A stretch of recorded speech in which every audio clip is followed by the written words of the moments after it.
1 Reis, capítulo 3. Salomão roga sabedoria a Deus. Também podemos ler isso em 2 Crônicas, capítulo 1, de 2 a 13. Salomão celebrou uma aliança com o faraó, rei do Egito, casando-se com uma filha desse monarca. E Salomão a trouxe para morar na cidade de Davi, até que a construção do seu palácio, do templo do Senhor e dos muros em torno de Jerusalém fossem concluídos. Ainda não havia sido edificado um templo para Yahvé, o nome do Eterno, e por esse motivo o povo ainda continuava oferecendo sacrifícios em vários altares nos montes. Salomão amava a Yahvé, o nome do Senhor, o que demonstrava mediante suas atitudes e modo de andar de acordo com as orientações de seu pai Davi, mas também oferecia sacrifícios e queimava incenso nos lugares sagrados nos montes. Deus fala a Salomão em sonho.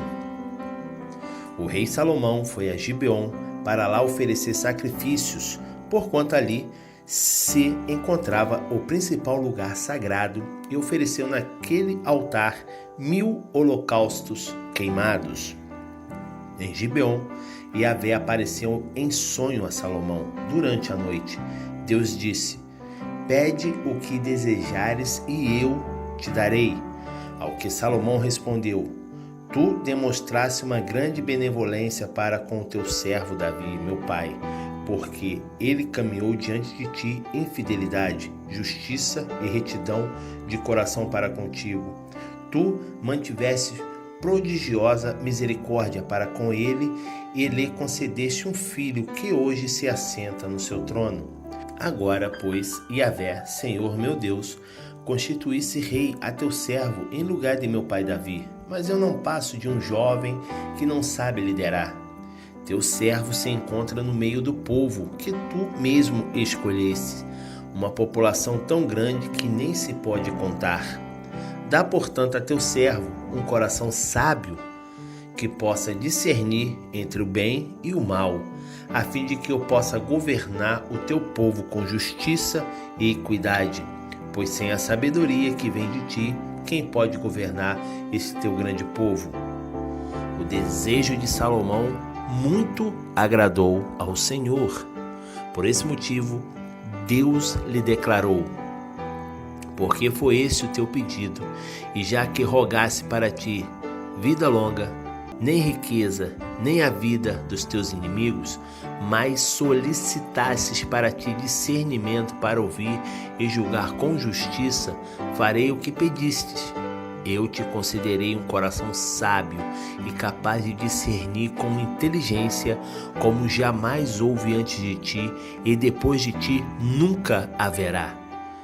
Também te dou o que não pleiteastes, riquezas e glória, de modo que durante tua vida não haverá rei semelhante a ti. E mais, se andares nos meus caminhos, obedecendo aos meus estatutos e aos meus mandamentos, como procedia Davi, teu pai, eu prolongarei os teus dias sobre a terra." Então Salomão despertou e compreendeu que havia tido um sonho. Assim que voltou a Jerusalém, ele se pôs diante da arca da aliança do Senhor, sacrificou holocaustos, preparou ofertas pacíficas e de comunhão e concedeu um banquete a todos os seus servos. Salomão usa a sabedoria de Deus. Certo dia, 2 prostitutas comparecem diante do rei para receber seu veredito. Declarou uma das mulheres: "Ó meu senhor, eu e esta mulher moramos na mesma casa, e eu dei à luz um filho, e ela estava comigo na casa. 3 dias depois de eu ter dado à luz, essa mulher também teve um filho. Estávamos sozinhas naquele momento, não havia mais ninguém em casa. Ora, certa noite, morreu o filho dessa mulher, pois ela, dormindo, virou-se sobre o seu filho e o sufocou. Ela então se levantou durante a noite, retirou meu filho do meu lado, enquanto tua serva dormia, colocou-o ao seu lado e pôs o filho dela morto ao meu lado. Levantei-me para amamentar meu filho e o encontrei-o morto. Mas de manhã eu o examinei e constatei que não era o meu filho que eu tinha dado à luz. Então a outra mulher contradisse: não é verdade, meu filho é o que está vivo e o teu é o que está morto. E a outra protestava, inconformada: é mentira, teu filho é o que está morto e o meu filho é este que vive. E assim elas se desentendiam diante do rei. Então o rei sentenciou. Uma mulher exclama: meu filho é o que está vivo e o teu é o que está morto. A outra mulher afirma: mentira, teu filho é o que está morto e o meu é o que vive. Ora, trazei-me agora mesmo uma espada, ordenou o rei. E trouxeram-lhe imediatamente uma espada afiada. Ele prontamente determinou: cortai esse menino vivo em 2 partes e dai metade a uma mulher e metade a outra. No mesmo instante, a mulher de quem era o filho vivo suplicou ao rei, porquanto suas entranhas se comoveram profundamente em defesa da vida do filho, e clamou: ó meu senhor, que lhe seja dado o menino vivo, não o matem, por misericórdia. Contudo, a outra dizia: que ele não seja meu nem desta mulher, tampouco cortai ao meio. Então o rei ordenou silêncio e deu seu veredito: não mateis essa criança. Dai à primeira mulher a criança viva, porque ela é a mãe verdadeira. E todo o Israel ouviu dizer do sábio veredito do rei e passou a respeitá-lo de todo o coração, pois constatou que a sabedoria divina operava em sua pessoa para julgar e fazer justiça. 1 Reis, capítulo 4. Os leais assessores de Salomão. Salomão foi rei de todo o povo de Israel. Os seus principais assessores foram estes: Azarias, filho de Zadok, o sacerdote; Eliorefe e Aias, filhos de Cisa, secretários; Josafá, filho de Ailude, arauto e cronista; Benaia, filho de Joiada, era comandante do exército; Zadok e Abiatar, sacerdotes; Azarias, filho de Natã, chefe dos governadores distritais; Zabude, filho de Natã, era sacerdote e conselheiro pessoal do rei; Aizar, zelador responsável pelo palácio; Adonirão, filho de Abidá, chefe dos servidores e escravos. Os prefeitos de Salomão. Salomão tinha também 12 governadores distritais sobre todo Israel, que proviam o rei e sua casa. Cada um cuidava do abastecimento durante um mês do ano. Eis, pois, os seus nomes: Ben-Ur, filho de Ur, na região montanhosa de Efraim; Ben-Dequer, em Macás; Saabim, Bet-Semes, Elon, Bet-Hanã; Ben-Ezed, em Arubote, Socó, e em toda a terra de Efer; Ben-Abinadab, em Nafote-Dor, planalto de Dor; Tafate, filha de Salomão, era sua esposa; Baaná, filho de Ailude, em Taanaque, em Megido, e em toda a Bet-Seã, próximo de Zeratã, abaixo de Jezreel, desde Bet-Seã até Abel-Meolá, seguido para além de Joquimeão; Ben-Geder, em Ramote-Gileate, e nas aldeias de Jair, filho de Manassés, em Gileate, bem como o distrito de Argobe, em Baçã, e em suas 60 grandes cidades fortificadas, com muros e trancas de bronze em seus portões. Uma nota aqui, nós podemos ver aqui no versículo 8, que fala-se de Ben-Ur, filho de Ur, da região montanhosa de Efraim. Esse Ben-Ur, ele não é daquele do filme, tá, gente? Tem um filme aí épico chamado Ben-Hur. Não é esse Ben-Hur aqui, porque aquele Ben-Hur do filme, o filme se passa na época de Cristo. Aqui nós estamos em Salomão, Cristo não tinha nem nascido ainda. Então não confundam os nomes e personagens, ok?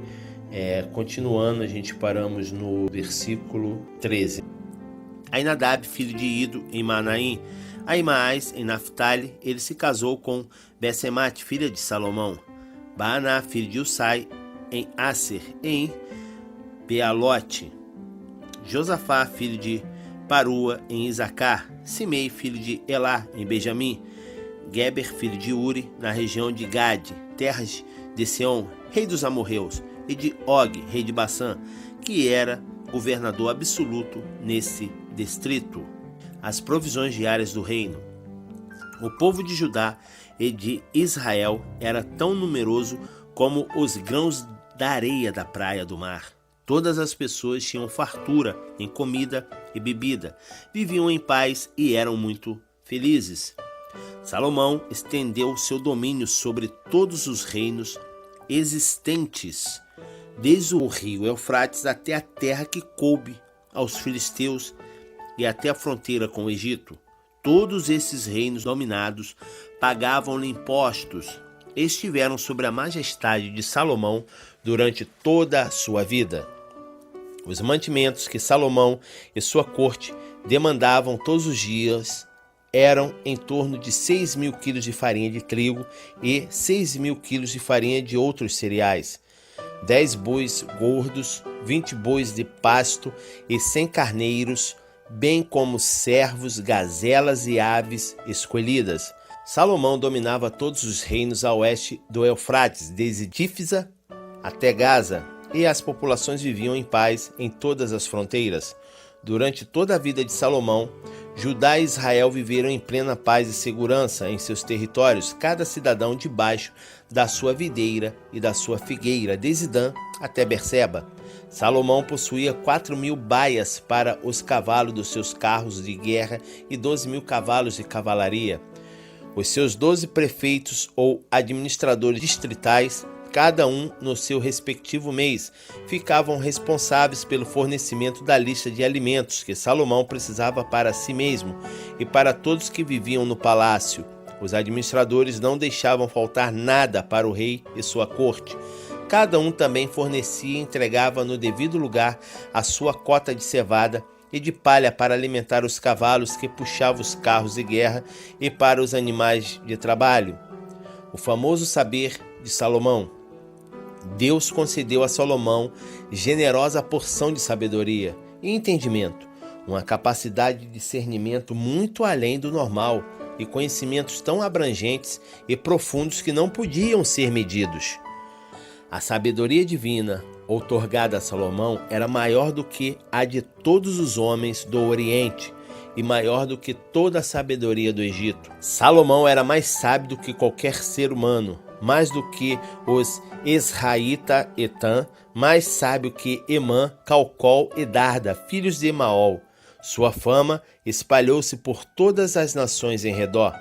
Ele criou 3.000 provérbios e compôs 1.005 cânticos. Dissertou a respeito das plantas, desde o cedro do Líbano até o isopo que brota da parede. De igual modo, discorreu sobre os quadrúpedes, as aves, os animais que se movem rente ao chão e os peixes. Sábios de todos os povos vinham ouvir a sabedoria de Salomão. Eram missionários enviados por todos os reis da terra que haviam sido informados sobre o saber deste rei. 1 Reis capítulo 5. Salomão e o projeto do templo. Podemos ler também em 2 Crônicas 2, de 1 a 18. Irão, rei de Tiro, sempre havia sido amigo de Davi. Assim que soube que Salomão havia sido proclamado rei em lugar de seu pai, enviou missionários diplomáticos à presença do novo rei. Então Salomão mandou a Irão a seguinte mensagem: Bem sabes que o rei Davi, meu pai, não pôde construir um templo em reverência a Yahvé, o nome do Senhor seu Deus, por causa das muitas guerras que sempre o envolveram, até o dia em que Yahvé lhe pôs todos os seus inimigos sob os pés. Mas agora vivo um tempo em que o Yahvé me tem proporcionado paz em todas as fronteiras do meu reino. Eu não tenho inimigos e não há perigo de ataques. Por isso planejo edificar um templo dedicado ao nome do Senhor meu Deus, conforme Yahvé prometeu ao meu pai Davi, afirmando: Teu filho que coloquei no trono em teu lugar é quem construirá um templo para o meu nome. Portanto, dá ordem para que se cortem cedros do Líbano para mim. Os meus servos acompanharão os teus servos, conforme tudo o que disseres, porque tu sabes muito bem que entre nós não há ninguém que domine a arte de cortar madeira como os sidônios. Quando ouviu as palavras de Salomão, Hirão se alegrou sobremaneira e exclamou: Bendito seja hoje Yahvé, que deu a Davi um filho com grande sabedoria que governa esse imenso povo. Então Hirão mandou comunicar a Salomão: Eis que recebi a tua mensagem, atenderei o teu pedido a respeito das madeiras de cedro e de cipreste. Os meus servos as levarão do Líbano até o litoral e farei conduzi-las em jangadas. Ali as desamarrarei e tu as receberás. Em troca, tu atenderás o meu desejo, provendo meu palácio e minha corte de mantimento. Assim Hirão passou a fornecer toda a madeira de cedro e pinho que Salomão desejava. E Salomão entregou a Hirão, todos os anos, cerca de 2.000 toneladas de trigo e 400.000 litros de azeite de oliva puro, para alimentar todas as famílias que viviam em seu palácio. Yahvé, pois, concedeu generosa porção de sabedoria a Salomão, como lhe havia prometido, e houve paz e entendimento entre Hirão e Salomão, e os dois firmaram uma aliança entre si. Uma nota aqui, só mesmo de cunho cultural, né? Nada teológico, porque até então não se tem provas nenhuma, só de cunho cultural mesmo, para os amados irmãos ficarem conhecedores de outras coisas também relacionadas à Bíblia. Tudo aquilo que falam da Bíblia, né, que vem de fora relacionado à Bíblia, nós temos que comprovar se é ou não é verdade, se é verídico isso, né? Esse Hirão aqui, esse Hirão que forneceu as madeiras de cedro do Líbano, esse é o mesmo que a maçonaria tem como seu grão-mestre, que é o mestre Hiram Abif, na qual eles dizem que foi o construtor do templo de Salomão, onde houve aqueles 3 sujeitos lá que queriam que Hirão falasse o nome do Deus Todo-Poderoso, porque Salomão, por sua grande sabedoria, conhecia o verdadeiro nome de Deus. E por Hirão ser amigo de Salomão, Salomão com certeza falou para Hirão o verdadeiro nome do Deus Todo-Poderoso. E como a tradição judaica sempre guardou o nome de Deus em segredo, tanto que tem o nome dele, a gente não sabe por causa daquelas 4 consoantes que tem, né, que é chamado tetragrama. Então, devido a isso, o mestre Hirão, como eles falam, né, que é relacionar esse Hirão aqui como o mestre Hiram Abif, foi morto pelos 3 jubes, que a tradição maçônica chama eles de 3 jubes, né, referência também a 3 Joabes, né, mas já é uma outra história. Então, os assassinos foram os 3 jubes, que é Jubela, Jubelo e Jebilum, que queriam que Hiram Abif revelasse o segredo para eles, que era o nome do Deus Todo-Poderoso, né? Porque conhecedor do nome do Deus Todo-Poderoso, quando você o invocasse, lógico que você iria falar diretamente com Deus e você iria receber aquilo que, né, que eles pensavam que iriam receber da parte de Deus, achando que Deus era o mágico, o gênio da lâmpada, né? Eles deviam pensar assim do Senhor Deus Todo-Poderoso. E eles, por sua ganância, queriam saber o verdadeiro nome de Deus, na qual a lenda maçônica diz que Hiram Abif preferiu morrer ao revelar o segredo. Falou: morro, mas não revela o segredo. E foi assim feito, né? Os 3 jubes deferiram cada um golpe, né? Um desferiu um golpe, mas só atordoou, outro desferiu um segundo golpe, mas ele caiu, e o terceiro, por último, deu o golpe de misericórdia, né? Assim é a tradição maçônica. É lenda, tá? Não tem nada comprovado com a Bíblia, só voltando, somente nesse assunto, como cunho cultural, porque eles relacionam Irã Abif como esse Irão aqui da Bíblia, onde é amigo de Salomão. Os maçons têm a Irã como mestre, ou seja, eles têm a ele mais como mestre do que a Jesus. Jesus para eles é apenas um filósofo, né? E aproveitando aqui, já que entrei no assunto religião, também para em cunho cultural, para os irmãos ficarem sabendo que tem muitas coisas que falam sobre os maçons por aí. Muitas pessoas dizem que é religião. Não, a maçonaria definitivamente não é religião. Ponha isso na sua cabeça, para não falar besteiras por aí. Maçonaria não é religião, mas ela é sim religiosa. Isso é fato. Não é religião, mas é religiosa, porque tem ritos, tem iniciação, ritos, consagrações, essas que tem muitas coisas, né? Então, mas religião não é, tá? Mas só para cunho cultural, para os irmãos poderem saberem um pouco mais do que falam da Bíblia aí fora e pegam personagens da Bíblia para levar para fora. Então, se relacionou à Bíblia, a gente tem que saber se é verdade ou não, né? Se não tivesse relacionado à Bíblia, não interessaria eu aqui estar falando. Mas como eles relacionaram, como eles chamam, Irã Abif, relacionado a esse Irão aqui da Bíblia, então a gente tem que trazer à luz da Bíblia aos irmãos que não há nada comprovado, eles não têm relatos, não têm documentos, não têm manuscritos, nada que comprove que esse Irão aqui da Bíblia é o Irã Abif que eles tanto adoram e veneram, tá ok? Né? E toda a tradição deles lá é baseada no Templo de Salomão, né? No Templo de Salomão. Inclusive tem 2 torres que lá também tem outros, mas não vamos se aprofundar disso. Vamos voltar aqui à Bíblia, né? Então vamos lá. O corte da madeira e das pedras. O rei Salomão arregimentou 30.000 trabalhadores escravos de todo Israel e ordenou que fossem para o Líbano em grupos de 10.000 por mês, e eles se revezaram, passavam 1 mês no Líbano e 2 em casa. Instituiu Adonirão como chefe sobre eles. Salomão também mandou à região montanhosa 80.000 homens especializados no corte de pedras e 70.000 homens para transportá-las. Ele colocou 3.300 capatazes que tinham a responsabilidade de supervisionar a obra e comandar os trabalhadores.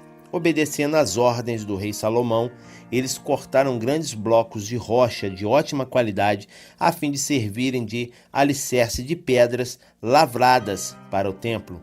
Os construtores de Salomão e de Irão e alguns cidadãos de Gebal, bíblios, cortaram e prepararam a madeira e as pedras para a edificação do templo.